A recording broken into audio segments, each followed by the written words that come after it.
네, 우리는 이제 계시록의 마지막 장에 이르렀습니다. 5절까지는 21장에서 계속 살펴봤었던 새 예루살렘에 관한 내용이에요. 그러니까 우리의 마지막의 모습, 완성된 하나님의 나라에 대한 묘사가 오늘 본문 5절까지의 내용이고, 그 나머지 6절에서 21절까지가 계시록의 결론 부분이에요. 오늘은 7절까지만 보도록 하겠습니다. 사람들이 살아가면서 정말 필요하고 중요한 것이 있습니다. 그게 바로 물이죠. 인간의 몸은 대부분 물로 이루어져 있습니다. 물을 마시지 못하면 너무나 고통스럽고 괴롭죠. 우리가 지난주에 대공원 갔었나요?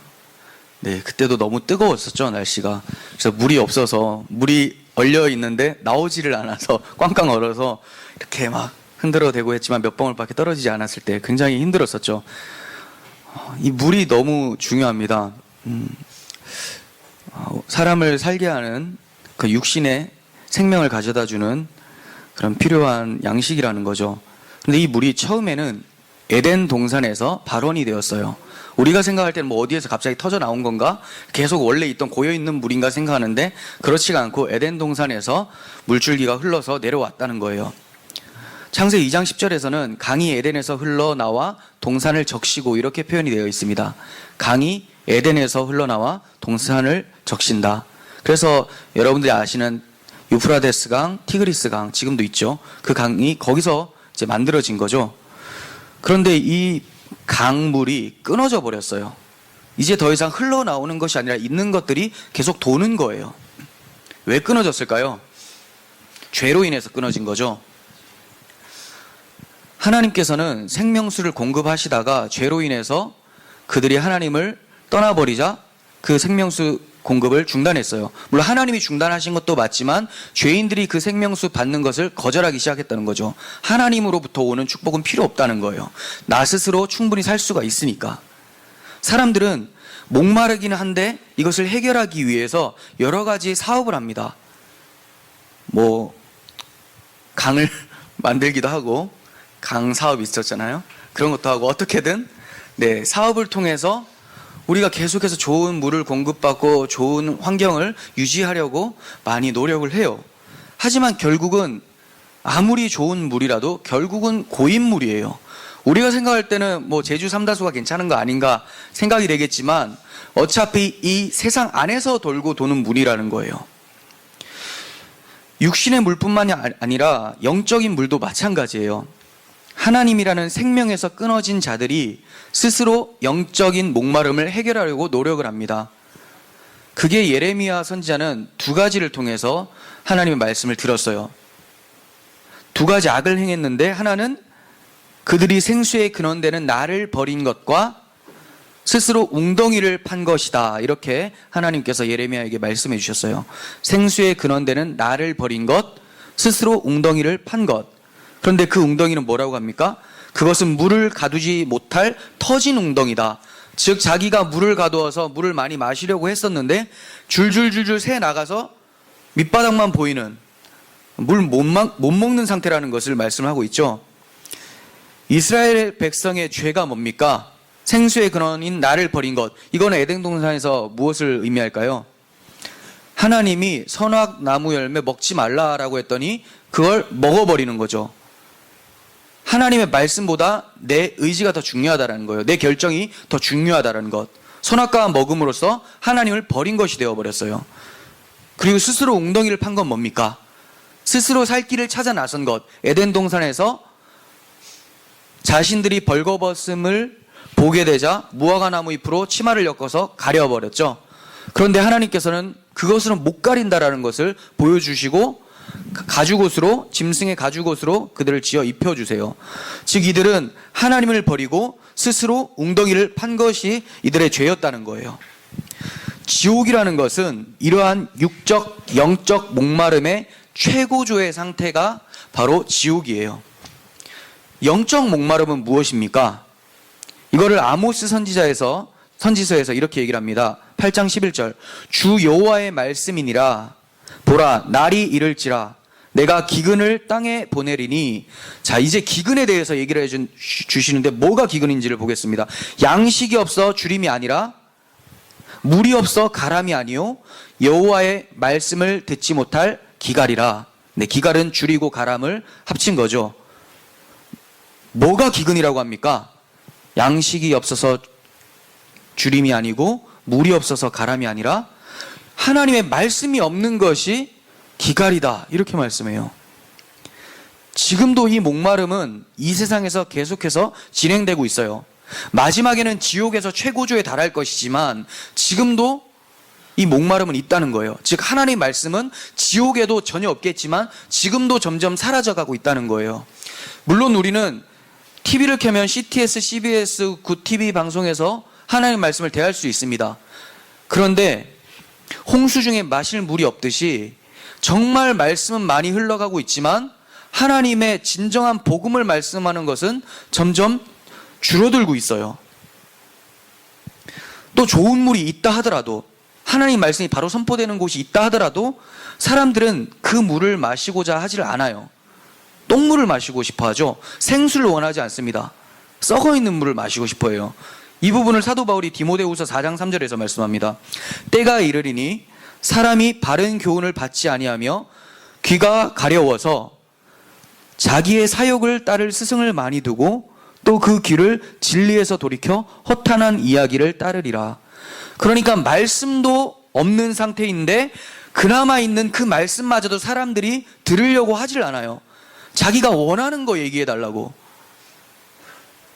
하나님 말씀대로 설교하면 거듭나지 않은 영혼은 굉장히 힘듭니다. 하나님은 선악과를 먹지 말라고 하신 거죠.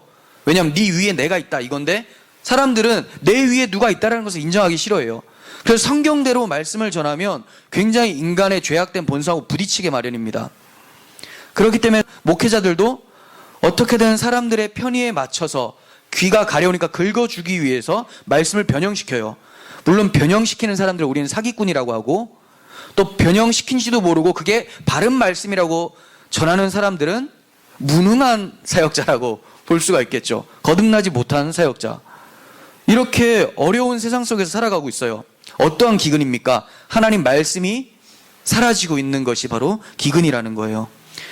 이렇게 세상은 생수가 말라버렸어요. 그런데 본문에서 생수가 다시 넘쳐 흐르는 것이 나타납니다. 1절 보시면 또 그가 수정같이 맑은 생명수의 강을 내게 보이니 하나님과 및 어린 양의 보좌로부터 나와서, 생명수의 강이 흘러나오는데 하나님의 보좌에서부터 나오고 있다, 이렇게 설명을 하고 있습니다. 이 물은 성경에서 이미 예언되었었어요. 에스겔서에서는 성전 문지방에서 물이 흘러나오는 것을 보여주고 있습니다. 이 물이 이르는 곳에 생명이 살아나는 역사가 일어나요. 에스겔 47장 6절부터 보겠습니다. 나를 인도하여 강가로 돌아가게 하시기로 내가 돌아가니 강 좌우편에 나무가 심이 많더라. 그가 내게 이르시되 이 물이 동쪽으로 향하여 흘러 아라바로 내려가서 바다에 이르리니 이 흘러내리는 물로 그 바다의 물이 되살아나리라. 12절 강 좌우가에는 각종 먹을 과실 나무가 자라서 그 잎이 시들지 아니하며 열매가 끊이지 아니하고 달마다 새 열매를 맺으리니 그 물이 성소를 통하여 나옴이라. 그 열매는 먹을 만하고 그 잎사귀는 약재료가 되리라. 아멘. 예, 오늘 계시록 말씀을 이미 에스겔 선지자를 통해서 보여주신 거예요. 성소로부터 나온 물을 통해서 모든 것이 살아나게 된다는 것을 말씀합니다. 계시록에선 이 생명수의 강의 근원을 어린 양의 보좌라고 얘기를 합니다. 주님께서는 내가 길이요 진리요 생명이다 라고 말씀하셨어요. 어떻게 주님이라는 생명이 우리에게 생명으로 다가올까요? 주님은 생명이 맞는데 생명수가 보좌로부터 흘러나오는데 어떻게 해서 이 흘러나오는 물을 우리가 마실 수 있게 되었는가? 주님의 생명이 어떻게 내 생명이 되었는가? 바로 십자가 사건 때문이죠. 십자가 사건이 우리에게 생명을 가져다 줄 것에 대해서 이미 구약 성경에서 여러 차례 말씀을 해주고 계세요. 출애굽기 17장 6절을 보시면 하나님께서 이렇게 말씀하세요. 내가 호렙산에 있는 그 반석 위, 거기서 내 앞에 서리니, 자, 모세 앞에 선다는 거예요. 너는 그 반석을 치라. 그것에서 물이 나오리니 백성이 마시리라. 모세가 이스라엘 장로들의 목전에서 그대로 행하니라. 하나님께서 호렙산, 시내산에 있는 반석 위에 서시겠다라고 해요. 그런데 모세한테 지팡이를 가지고 그 반석을 치래요. 그거는 반석을 때리는 것이 아니라 하나님이 반석 위에 서 계시기 때문에 하나님을 친다라는 뜻을 가지고 있죠. 지난번에도 이걸 본문을 통해서 설교를 했었는데, 이 때리다, 치다라는 단어가 나카라는 히브리어인데 죽이다라는 뜻을 가지고 있어요. 하나님께서 거기서 죽임을 당하시겠다라는 것을 함축적으로 의미하고 있는 거죠. 그래서 바울은 이 사건에 대해서 설명하기를 고린도전서 10장에서 모세에게 속하여 이스라엘 백성들이 다 구름과 바다에서 세례를 받고 다 신령한 음식을 먹으며 만나죠. 다 같은 신령한 음료, 이게 바로 반석에서 나온 물이에요.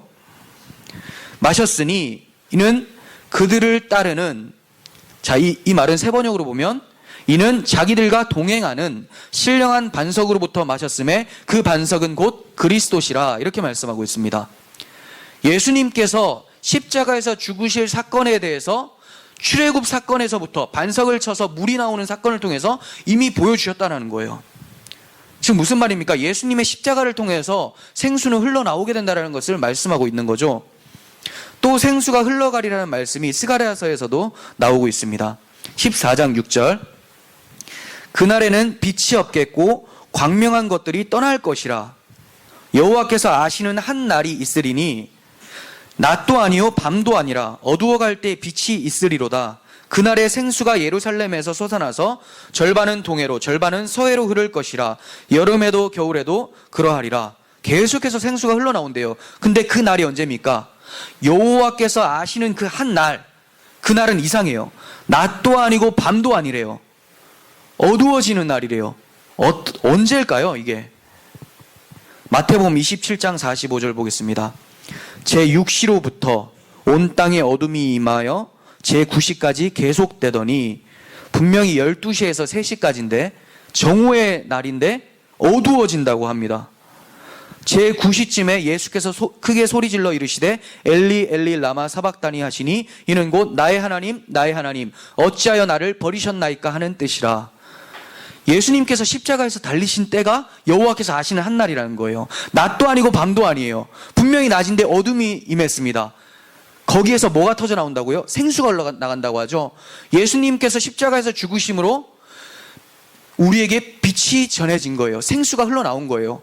예수님께서 그 흑암을 맞이하심으로 우리에게 빛으로 다가오는 생명수를 주셨다는 거예요. 이 생수에 대해서 주님께서 말씀하시기를 누구든지 목마르거든 내게로 오라. 나를 믿는 자는 성경의 이름과 같이 그 배에서 생수의 강이 흘러나올 것이다. 이렇게 말씀하셨어요. 그리고 이것은 그를 믿는 자들이 받을 성령을 가리켜 하신 말씀이다. 이렇게 설명하고 있습니다. 그러니까 예수님을 믿는 것이 바로 생명수를 마시는 것이고 성령이 임하는 거라는 말이에요. 너는 아직 성령이 임하지 않았으니까 잘 몰라. 성령이 임하면 알게 되라고 하는데, 예수를 믿는 것이 바로 성령이 임한 증거입니다. 여러분들이 생명수를 어떻게 마실까 생각하겠지만 그건 바로 내가 예수님을 왕과 그리스도로 모시고 있는가, 이게 바로 생명수를 마셨는가 아닌가를 판가름한다는 거예요. 스가랴 13장 1절에서도 생명수에 대해서 말씀합니다. 그날에 죄와 더러움을 씻는 셈이 다윗의 족속과 예루살렘 주민을 위하여 열리리라.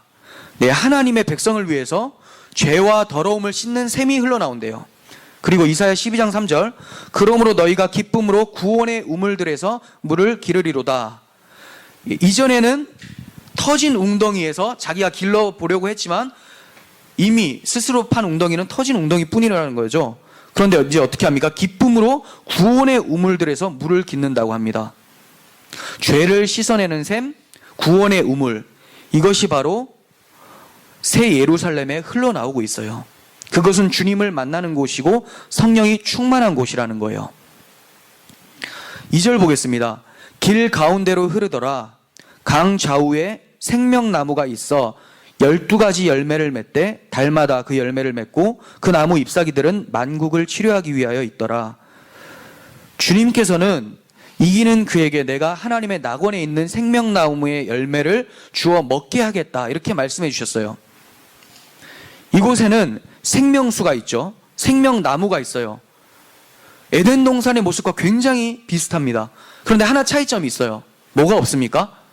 선악을 알게 하는 나무가 없죠. 생명수는 있고 생명나무는 있는데 선악을 알게 하는 나무가 없습니다. 이것은 더 이상 생명나무를 먹음으로 죽게 되는 율법의 저주가 사라진 것을 말하고 있는 거예요.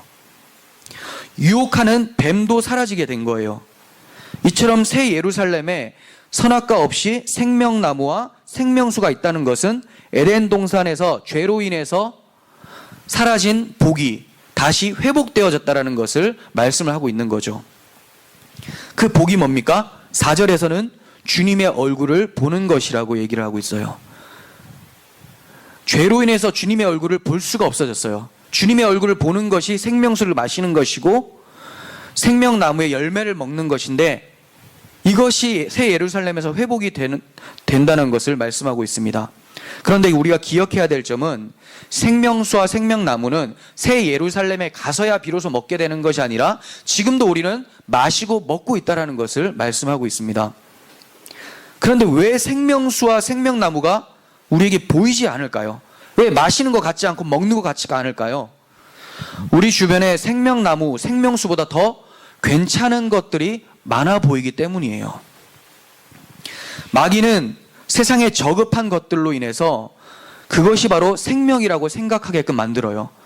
생명이신 하나님을 보지 못하고 세상에 내 주변에 있는 돈, 명예, 권력, 내 자식, 내 힘, 이런 것들이 생명이라고 생각하고 그걸 끝까지 붙잡도록 만들어 버리고 있는 거예요. 생명이신 예수 그리스도보다 더 귀한 것들이 많다라고 뱀의 유혹은 창세기 에덴 동산에서부터 지금까지 계속되어져 가고 있습니다. 그러니까 우리는 더더욱 주님의 음성에 귀를 기울여야 하는 것이죠. 왜냐하면 에덴 동산에서도 하나님의 말씀에 귀를 기울이지 않고 뱀의 말에 귀를 기울였기 때문에 넘어진 거예요. 하나님은 먹지 말라, 먹는 날에는 반드시 죽는다라고 말씀하셨는데 뱀은 네가 하나님처럼 된다. 틀린 말이 아니죠. 하나님과 같이 선악을 알게 되는 그런 능력을 갖게 됐어요. 바로 하나님 자리에 오른 거죠. 그게 바로 교만이고 죽음인데, 마귀는 계속해서 그거를 얘기하면서 유혹을 합니다. 죄가 있는 사람들은 그게 더 우리에게 와닿아요. 아, 내가 하나님보다 더 스스로 설 수 있는 하나님과 같은 존재가 된다고? 너무 쏠쏠하다. 근데 그걸 먹는 날에는 반드시 죽게 되는 것이죠. 우리가 하나님의 음성에 귀 기울이지 못한다면 반드시 뱀의 얘기가 달콤하게 들릴 수밖에 없어요. 생명이신 예수님은 지금도 우리와 함께 하시고 그 생명을 흘려보내고 계세요. 단지 우리가 잘 못 받아 마시고 있을 뿐이죠. 지금도 우리에게 그 생명수는 넘치고 있는데 마지막 날에 이르러서 새 예루살렘에 대해서는 그 생명수가 강같이 흘러 넘치게 될 거예요. 우리가 지금은 거울로 보는 것 같이 희미하지만 그때에는 얼굴과 얼굴로 보는 것 같이 자세하게 보여질 겁니다. 지금은 부분적으로 알지만 그때는 주님이 우리를 아시는 것처럼 우리가 온전히 알게 될 것입니다. 그러니까 우리는 그 나를 생각하면서 지금도 주님을 얼굴과 얼굴로 대하기를 간절히 소망하면서 살아가야 되는 거예요. 3절에서는 다시 저주가 없으며 이렇게 시작을 합니다. 무엇이 저주입니까? 율법으로 인한 정죄가 저주죠. 그곳에는 더 이상 정죄함이 없어요. 하지만 지금도 마찬가지예요. 우리들에게는 정죄함이 없습니다. 비록 우리들의 모습이 부족하고 죄를 짓는 것 같아 보이지만 하나님께서는 우리를 정죄하지 않으세요. 정죄함은 사라졌어요. 너 죄 지었다. 이게 정죄죠. 죄를 정했다. 이게 사라졌어요. 왜 그럴까요? 갈라디아서 3장 13절에서 이렇게 말씀합니다. 그리스도께서 우리를 위하여 저주를 받은 바 되사, 주님이 저주를 받아 가셨기 때문에 우리에게는 저주가 사라졌다는 것을 얘기해요. 율법의 저주에서 우리를 속량하셨으니 기록된 바 나무에 달린 자마다 저주 아래 있는 자라. 주님이 우리가 받아야 될 그 십자가에서 저주를 받으셨기 때문에 우리가 정죄감에서 해방이 된 것입니다. 현재 우리의 영혼은 자유함을 받아서 새로워졌으니 썩을 육체의 소욕을 따라 행하는 자가 아니라 이제 성령의 소욕을 따라 행해야 돼요. 갈라디아서 5장 16절을 보겠습니다. 내가 이르노니 너희는 성령을 따라 행하라. 그리하면 육체의 욕심을 이루지 아니하리라. 육체의 욕심을 이루게 되는 것은 어떨 때 이루어진다는 말입니까? 성령을 따라 행하지 않을 때 반드시 육체의 소욕을 따라 행하게 된다는 거예요. 17절 육체의 소욕은 성령을 거스르고 성령은 육체를 거스르나니 이 둘이 서로 대적함으로 너희가 원하는 것을 하지 못하게 하려 함이라. 사도 바울도 이러한 애통함이 있었죠. 내가 원하는 것은 선한 것인데 내 육신에 내 겉사람이 그것을 못하게 만든다고 하는 거죠. 이러한 싸움이 있대요. 그리스도 예수의 사람들은 육체와 함께 그 정욕과 탐심은 십자가에서 못 박았습니다. 그러니까 성령으로 살고 성령으로 행해야 되는 거예요. 그렇다면 성령으로 살고 성령으로 행한다는 것이 도대체 어떻게 사는 걸까요? 방금 읽은 갈라디아서 5장 16절 앞에 말씀을 보면 그 답이 나오고 있습니다. 13절, 14절 보겠습니다. 형제들아, 너희가 자유를 위하여 부르심을 입었으나 그러나 그 자유로 육체의 기회를 삼지 말고 오직 사랑으로 서로 종노릇하라. 온 율법은 내 이웃 사랑하기를 내 자신과 같이 하라 하신 말씀에서 이루어졌나니 만일 서로 물고 먹으면 피차 멸망할까 조심하라. 네, 성령으로 산다는 것은 사랑하며 산다는 거죠. 하나님을 사랑하고 이웃을 사랑하고 내가 자유를 얻었다고 해서 내 자유를 남용하면서 사람들에게 악을 행하지 말라는 거예요. 여기서도 요즘 쓰는 말처럼 피차 서로 물고 뜯는다라고 얘기를 하고 있습니다. 이거 교회의 모습 아니라는 거예요. 우리가 서로 사랑하지 않으면 반드시 육체의 소욕을 따라서 서로 물고 뜯게 됩니다. 하나님께서 우리를 율법에 정죄하면서 해방시켜 주셨기 때문에 우리는 그 자유함 속에서 성령을 따라 하나님을 사랑하고 이웃을 사랑하면서 살아가야 되는 거예요. 이렇게 저주가 없어지고 구원의 감격으로 충만한 새 예루살렘에서 그 감격 가지고 무엇을 하게 될까요? 우리가 지금 하고 있는 이 예배를 하게 되는 거예요. 물론 지금 우리가 하는 이 예배는 우리의 부족함 때문에 우리의 감정의 기복 때문에 들쑥날쑥해요. 하나님이 기뻐하시는 예배가 될 때가 있고 우리는 나 하나님께 예배 잘 드렸다 하지만 하나님은 그것을 받지 않은 예배가 있을 수가 있습니다. 하지만 그때는 온전한 예배를 드리게 돼요. 그러니까 우리가 얼마나 기쁠까요? 정말 여러분들이 진정한 예배를 드렸을 때 우리의 영혼이 온전히 하나님을 바라보았을 때는 예배 가운데 위로가 있고 회복이 있고 하나님께서 주시는 성령 충만이 있어요. 그런데 우리의 모습은 들쑥날쑥하기 때문에 이러한 예배의 감격을 잘 느끼질 못합니다. 하지만 하나님의 새 하늘 새 땅에서 새 예루살렘에서는 하나님께서 받으실 만한 예배만 우리가 드리게 된다는 거예요. 그러니까 우리는 이 땅에서 그 예배를 연습하는 거예요. 그러다가 천국의 그 예배를 내가 만끽하게 될 때 다시 한번 그 느낌 가지고 다시 한번 주님 앞에 예배하게 되고 이것을 계속 반복하다가 하나님 나라 가게 되는 것이죠. 이렇게 온전한 예배를 드리게 될 때 우리는 무엇을 보게 될까요? 이 감격, 위로가 어디서부터 찾아옵니까? 4절 상반부에 그의 얼굴을 볼 것이요 이렇게 말씀합니다. 예배의 감격은 하나님의 임재를 맞이하는 거예요. 인류 최대의 수건이 새하늘과 새 땅, 새 예루살렘에서 이루어지고 있는 것을 보게 돼요. 인간은 에덴 동산의 타락으로 인해서 하나님의 얼굴을 두려워해서 숨어버렸어요. 하나님이 떠나버린 것도 맞지만 하나님이 찾아오셔도 동산나무 뒤로 숨은 것은 아담과 하와였어요. 하나님의 얼굴을 대할 수가 없습니다. 하나님이 무섭게 느껴져요. 하나님의 거룩하심이 우리에게 다가오면 그 얼굴을 대하면 우리가 죽을 것 같기 때문에 우리는 피하게 됩니다. 그런데 이제 본문에서는 하나님을 대하게 된다고 말씀하고 있어요. 이게 얼마나 놀라운 것이냐면 하나님이 그토록 사랑한 모세조차도 하나님의 얼굴을 볼 수가 없었어요. 하나님의 얼굴을 대하면 모세도 죽게 되니까. 그래서 하나님은 모세 앞으로 지나실 때 모세를 손으로 덮어두셨다가 지나가신 후에 손을 열어두셨어요. 그러니까 모세가 뭘 봤다고 합니까? 너는 내 얼굴을 보지 못하리니 내 등을 볼 것이다 이렇게 말씀해요. 그럼 하나님 등이 있으신가? 등판이 넓으신가? 그거 아니죠. 얼굴을 보지 못하고 등을 보게 했다라는 것은 하나님의 직접적인 실체인 그 영광을 바로 대하지 못했다라는 거예요. 죄인이니까. 등을 봤다는 것은 하나님의 영광의 그림자를 봤다라는 거죠. 그것만 돼도 이 땅에선 너무나 놀라워요. 그런데 마지막 그날에는 우리가 하나님의 영광스러운 얼굴을 대한다고 설명하고 있습니다. 기도하면서 하나님의 임재를 느끼는 것도 감격스러운데, 그래서 우리가 눈물을 흘리면서 숨도 못 쉴 지경인데, 그 나라에 가서는 하나님을 얼굴과 얼굴로 대한다라는 것이 우리에게 얼마나 큰 위로가 되겠습니까? 또 놀라운 것이 있습니다. 4절 하반부에 그의 이름도 그들의 이마에 있다, 이렇게 말씀합니다. 그의 이름도 그들의 이마에 있다. 우리는 이미 14장에서 14만 4천의 성도가 그들의 이마에 어린 양의 이름과 하나님의 이름이 쓴 것이 적혀 있다는 것을 살펴봤었어요. 그런데 마지막 장에서 또다시 강조하고 있죠. 너무 중요하니까 강조하는 거예요. 13장에서는 땅에서 올라온 짐승이 있었습니다. 적그리스도죠. 거짓 선지자들. 오른손이나 이마에 짐승의 표를 받게 유혹을 하거나 박해를 한다고 말씀을 했어요. 그런데 오늘 본문에서 지금 새 예루살렘에서 성도들의 이마에 짐승의 이름이 아닌 어린 양의 이름이 여전히 적혀 있는 것을 보게 돼요. 이것은 무엇을 말하는 걸까요?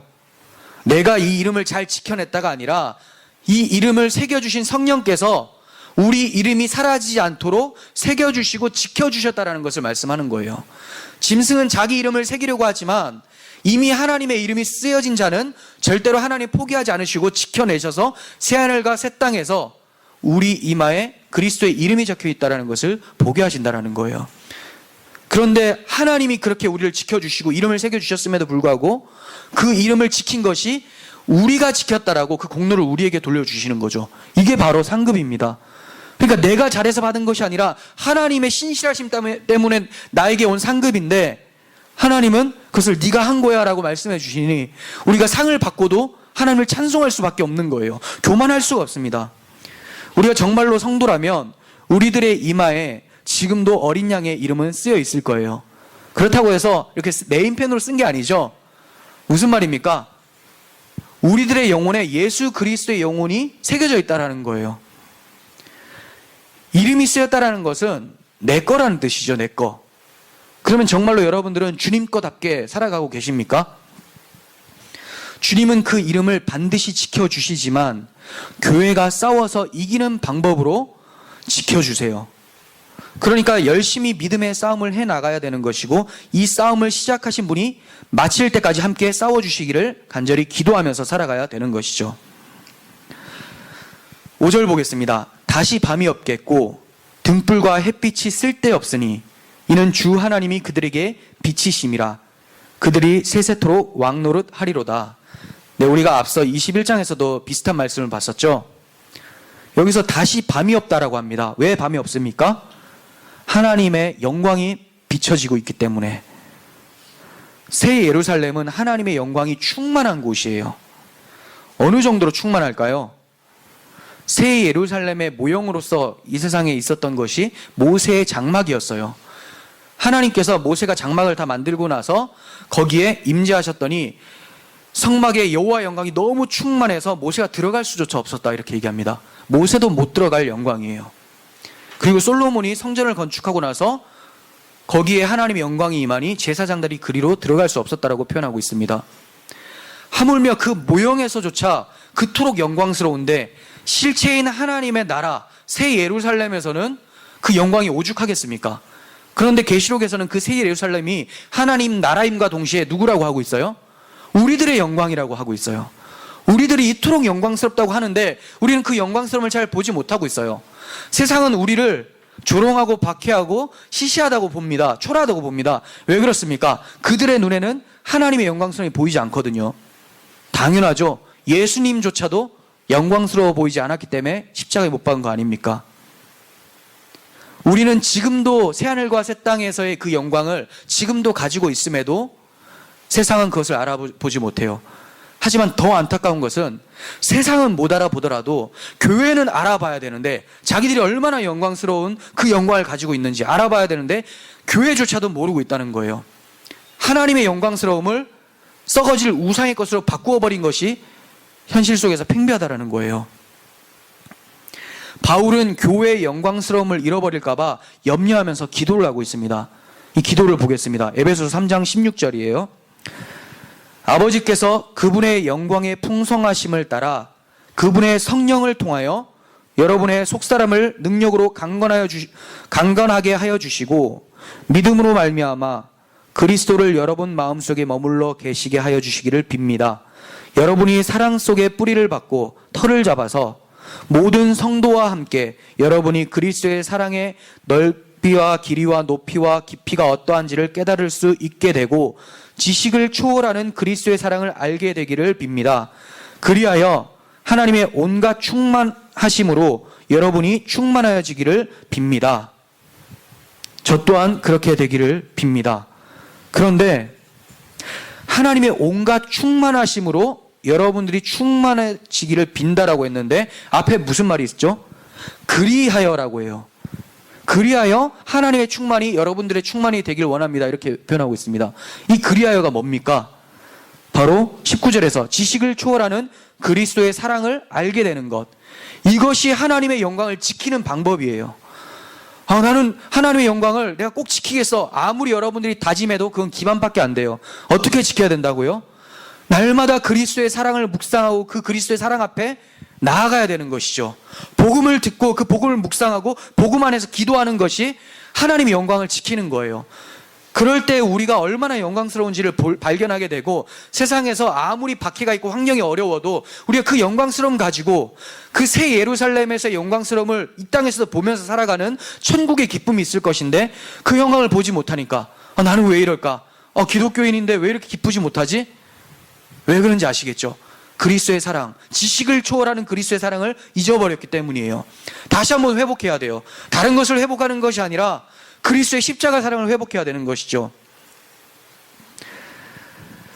하나님께서는 이 영광스러운 우리를 새하늘과 새 땅에서 계속해서 세세토록 왕노릇하게 해주신다고 말씀하십니다. 세세토록 왕노릇하리라. 그 나라에서만 왕노릇합니까? 지금도 왕노릇하고 있어요. 근데 왜 우리의 모습이 그렇습니까? 하늘의 왕노릇은 이 세상에서 찬밥 신세이기 때문이에요. 하늘에서는 왕인데 이 세상에서는 나그네고 외국인처럼 살아가게 되기 때문입니다. 다윗을 생각해 보세요. 다윗은 하나님의 기름 부음 받은 왕이었어요. 그런데 사울 왕을 피하고 압살롬을 피할 때 그의 모습은 굉장히 비천해 보이고 초라해 보였습니다.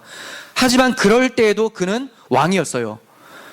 그가 왕이 아닌 것처럼 스스로 느낄 수가 있겠지만 결국 하나님께서는 그 도피하는 중에 초라했었던 다윗을 하나님의 때에 예루살렘 왕으로 세워주셨습니다.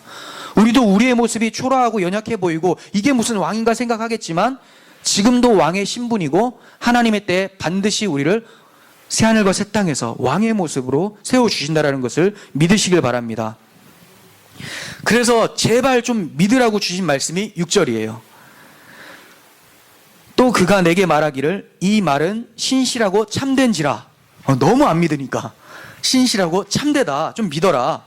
이 말이 어떤 말씀입니까? 주 곧 선지자들의 영의 하나님이 선지자들에게 말씀하셨던 그 하나님이 이 뜻이에요.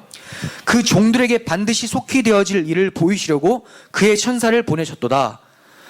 그 선지자들에게 임한 영이 지금도 천사에게 천사를 통해서 계시록의 말씀이 나타나고 있다는 것을 말씀하는 거죠. 21장 5절에서도 이 말은 신실하고 참되니 기록하라 라고 말씀하셨고 19장 9절에서도 기록하라, 이것은 하나님의 참된 말씀이다 이렇게 말씀하셨어요. 왜 이렇게 강조합니까? 하나님의 참된 말씀이 기록하라. 왜 이렇게 강조합니까? 어디에 기록해요? 사도 요한은 책에 기록했어요. 우리는 이 기록된 책을 가슴에 기록하라는 거죠. 잊어버리니까 마음에 두라는 거예요. 우리는 신실하지 못하더라도 주님은 언제나 신실하세요. 그러니까 주님이 참이다라고 하면 참인 거죠. 주님이 이건 참된 말씀이다 하면 참된 거예요. 우리의 모습이 왕처럼 보이지 않고 초라해 보일 수 있습니다. 영광스러워 보이지 않을 수 있어요. 근데 주님이 너 왕이고 영광스러워라고 하면 그게 영광스러운 겁니다. 주님은 속히 오신다고 말씀하셨어요. 그때가 더디다고 해서 나태해지지 않았으면 좋겠습니다. 주님이 속히 오신다고 말씀하신 것은 정신 차리라는 거예요. 그냥 오신다고 하지 않고 속히 온다. 속히 오니까 긴장 풀지 말라는 거예요. 2000년이 지났다고 해서 긴장 풀렸습니까? 그건 내가 계산하는 계산법이죠. 하나님은 하나님의 때에 반드시 속히 오세요. 하나님께는 1000년이 하루 같다는 사실을 우리는 잊어서는 안 돼요. 언제 오실지 몰라요. 지금 오실 수도 있고 집에 돌아가실 때 오실 수도 있습니다. 아니면 10년, 20년, 30년 후에 오실 수도 있어요. 지금 우리는 말세를 사는 거예요. 그렇다고 해서 우리만 말세입니까? 우리 전에 초대교회 성도님들도 말세를 살아간 거예요. 그들은 다 주님이 속히 오신다라는 그 종말론적인 신앙 가지고 살았어요. 그들보다 우리는 시간적으로 더 가까이 온 거죠. 그렇다면 그들보다 더 뜨거워야 되잖아요. 근데 왜 뜨겁지 않습니까? 기록하라. 이것은 하나님의 참된 말씀이다. 이걸 내 마음에 기록하지 않기 때문에 그래요. 계시록의 말씀을 마음에 둬야 돼요. 계시록의 말씀이 뭡니까? 요약하면 이렇죠. 서두의 사도 요한이 자신의 처지를 설명하면서 말씀했던 그 부분에 계시록의 요약이 되어 있습니다. 계시록 1장 9절. 나 요한은 너희의 형제요 예수의 환난과 나라와 참음에 동참한 자라. 하나님의 말씀과 예수를 증언하였으므로 반모 섬에 유배되어 있다. 이게 계시록의 전체 내용이에요. 하나님의 말씀과 예수의 증언 때문에 박해받고 있다. 그러니까 뭐 하라는 겁니까? 너희는 예수의 환난과 나라와 참음에 동참하게 될 것이고, 그러니까 그 사랑 기억하고 믿음으로 서라. 이게 계시록의 전체 내용입니다. 요한의 이러한 모습은 소아시아 7교회에도 나타났어요. 그렇다면 우리 교회에도 나타나야 되는 거 아니겠습니까? 주님께서는 속히 오십니다. 기도하겠습니다. 하나님 아버지, 주님께서 우리에게 오늘 주신 말씀이 참된 말씀이며 마음에 기록하라고 말씀하셨는데 이 말씀이 왜 이렇게 멀게 느껴지는지요? 우리가 그리스도의 사랑을 그만큼 망각하고 멀어졌다라는 것을 뜻합니다. 하나님, 다시 한번 그 사랑 가운데 회복이 일어나게 하시고 하나님의 영광스러움이 우리 가운데 있다라는 것을 기억하고 우리의 영광스러움이 새 예루살렘의 영광이라는 것을 보고 기뻐하며 기쁨으로 이 세상 속에 믿음의 싸움을 싸워나갈 수 있도록 도와주시옵소서. 예수님의 이름으로 기도합니다. 아멘.